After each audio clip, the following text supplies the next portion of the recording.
Hey guys, in this video lesson, we're going to talk a little bit more about those components of our projectile motion and get into that X and Y of that system and look at things when we launch things horizontally. Okay, so in our last lesson, we did talk about what the components are. Now let's dive into each one of them independently.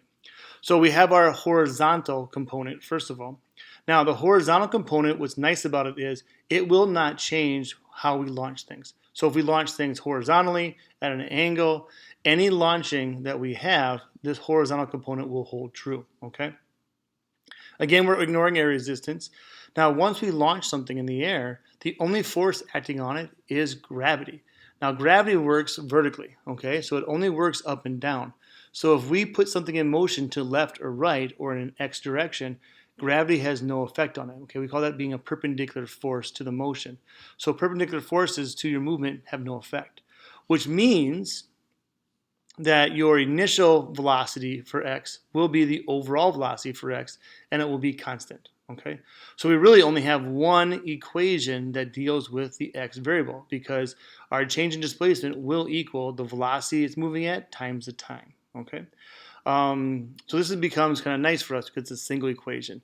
Now keep in mind that it might be possible we don't know the Vx or the delta x, so time will become an important piece of our puzzle as we move forward, okay? Vertical velocity is different, okay? So the equation that we see here, these equations only hold true if we have a horizontal launch or if we launch things at an angle of 0 degrees, okay? As soon as we start launching things at a different angle, then this is no longer true.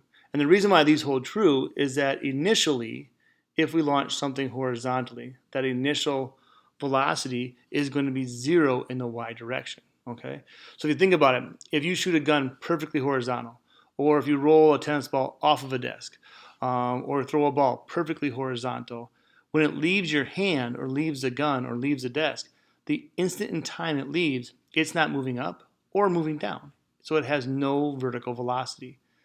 The very next instant in time, gravity will take effect on it. It becomes a projectile, and now it does have a vertical velocity that's moving it, accelerating it to the ground. But the instant it leaves, it does not have any, it's a 0.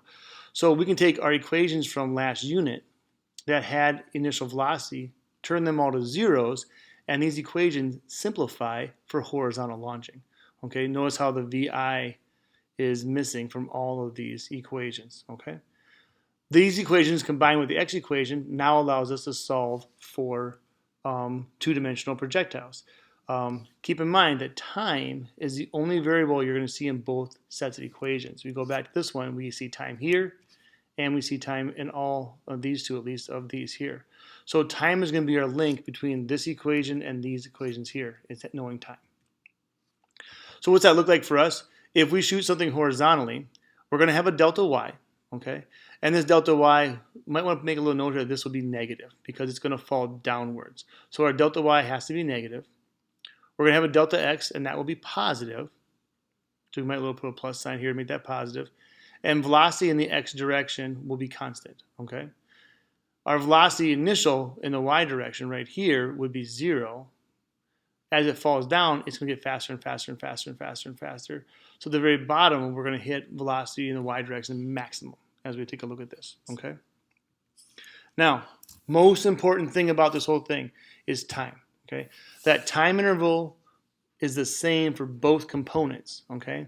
So what happens in the x direction happens in the same time as what happens in the y direction, which means that time is going to be that bridge between x and y for us, which we really, really, really, really love to have happen, okay? So that's how we have it work with it. Let's do a little practice problem to see what I mean by bridging between those two equations and how that kind of works. So in class, we set up an example where we rolled a tennis ball off of a desk, and groups collected some data. One of the pieces of data we got was that it fell from the desk. So we had a desk here, and the tennis ball rolled off the desk, and it fell down and it hit right here. Okay, so we measured from the edge of the desk over to here, and we found a delta x. And we measured from the top of the table down to the ground, and we found a delta y. Okay, so the data that we've collected was it was 0.43 meters away from the drop point, and delta y we measured, this was about 0.91 meters high. So 0.91 meters high. Now, because we fell downwards, we're going to call this a negative because y is in our negative direction. And the question becomes, well, how fast do we roll the ball? Okay, so if we want to figure out how fast the ball was rolling when it left the table, we're actually asking for the velocity in the x direction, right? We're looking for that idea. So to get velocity in the x direction, we know if we multiply that times time, that gives us our change in displacement. That's our first equation we saw in those previous slides. But we want this alone, so we're going to rearrange this. And we're going to say that velocity in the x direction is going to be our change in displacement. Oops. Our change in displacement over change in time. Okay. Well, we know our change in displacement. That's already done for us. It's 0.43. What we don't know is time. So we got to figure out what the time is. The nice thing is, if we go back to our equations for y, we have a y direction that's falling. And even though it rolls off horizontally, that y direction is still just falling. So we can use one of these three equations that we see on the screen here to take a look and pick one that will help us solve for time. All right. Now looking at these three things, I know delta y, I know g, and I want time. So the top equation seems like it's the one that works best for me. Okay.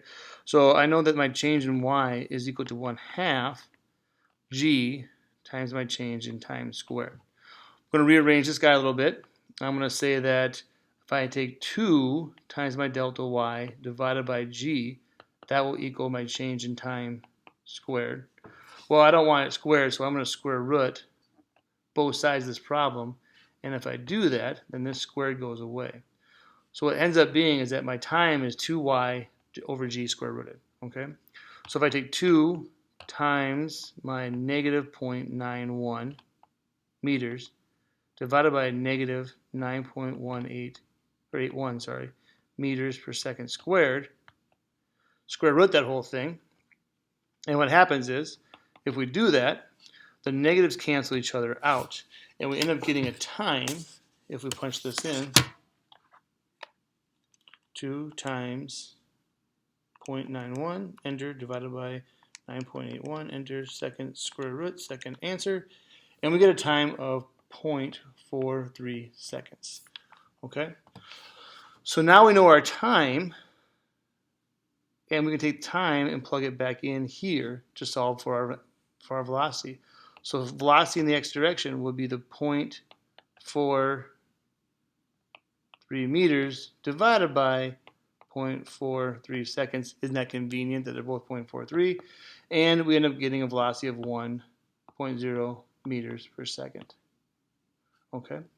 So that's just kind of one way we can use a combination of both components to solve for some unknown variables while we shoot a projectile.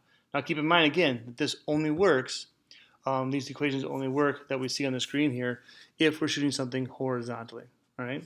In our next video, we will take a look at things that we launch at an angle. Thank you.